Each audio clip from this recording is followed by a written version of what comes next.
don't get what you're doing. There's nothing wrong with her, nothing. I've spent a year with her. She's perfect. The Julia Child in your head is perfect. The Julia Child that doesn't understand what you're doing is not perfect.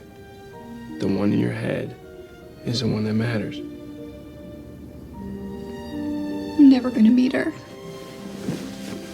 But you already know her. Thank you. You're welcome.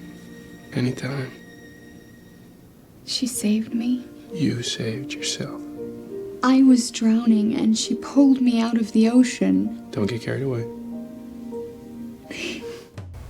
Hello everyone, I'm Anna, your cinephile host. Among all Hollywood-made cooking movies, I like Julie and Julia very much because it has a vivid comparison of two quite similar but different housewives turned cookbook writers.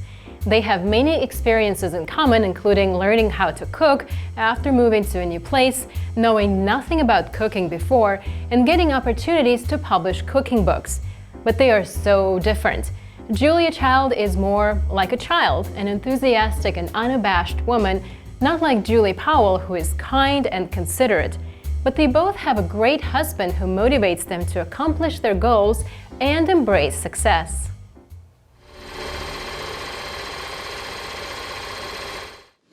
So, I'll cook my way through the Julia Child cookbook and write a blog about it.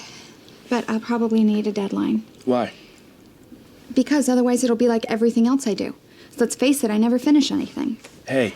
Well, it's true. You know why I think it is?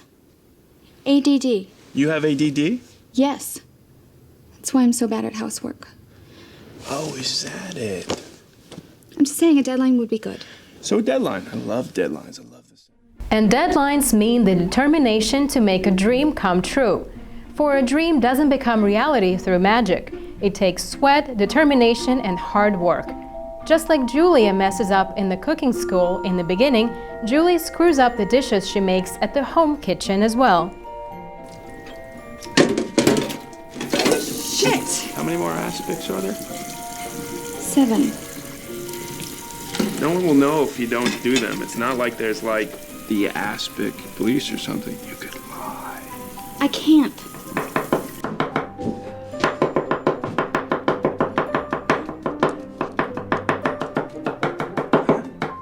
Joel?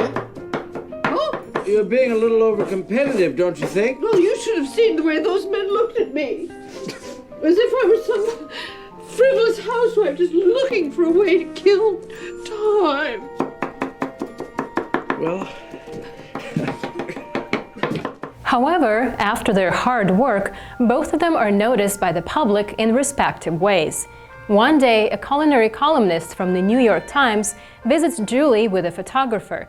They take photos of her art pieces of cooking and interview her about the pilgrimage of her soul following the steps of Julia Child. Who is it? Amanda Hesser from the New York Times. Yeah. Come in.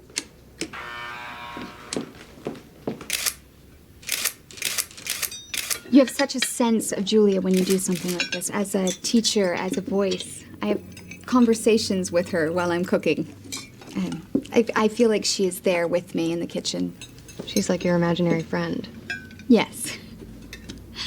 And of course she is the person I write for every day. Although I don't think she ever reads it. I don't know. Both of them successfully earn the attention of the public.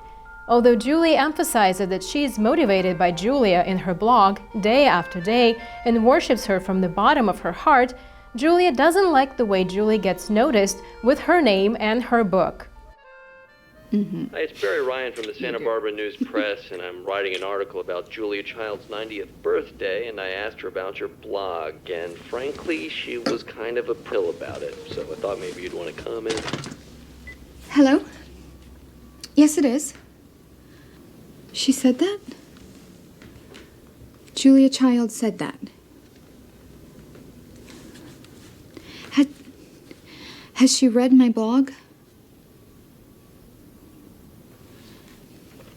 No, I don't really want to comment. But thank you for calling.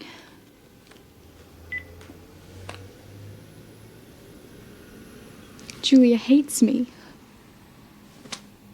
But Julie keeps going on no matter what Julia thinks or says about her.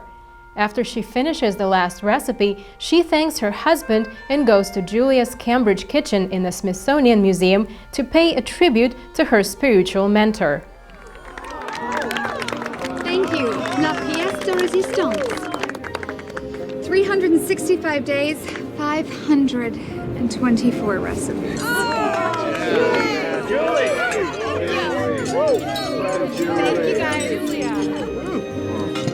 Great. It's fantastic. So good. I love it. I love it. Eric, I could never have done this without you. As someone once said, you are the butter to my bread, the breath to my life. To my husband. I love you, babe. I only know what I know. The passing years will show. I love you, Julia. You kept my love so young, so new. And time after time. Julie and Julia accomplish their goals respectively. Julia might think that her book is original, but Julie's blog copies her accomplishments and achieves popularity using her name. Maybe that's one of the reasons Julia is dismissive about the blog written by Julie. Nevertheless, Julie just intends to finish a thing once in her lifetime. The fans and the fame are side effects brought by the internet's social interaction, not her own intention. What do you think? I'm Anna. Hope you enjoyed this episode.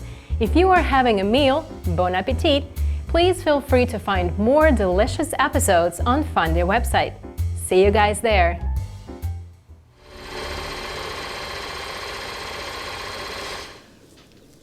Julia.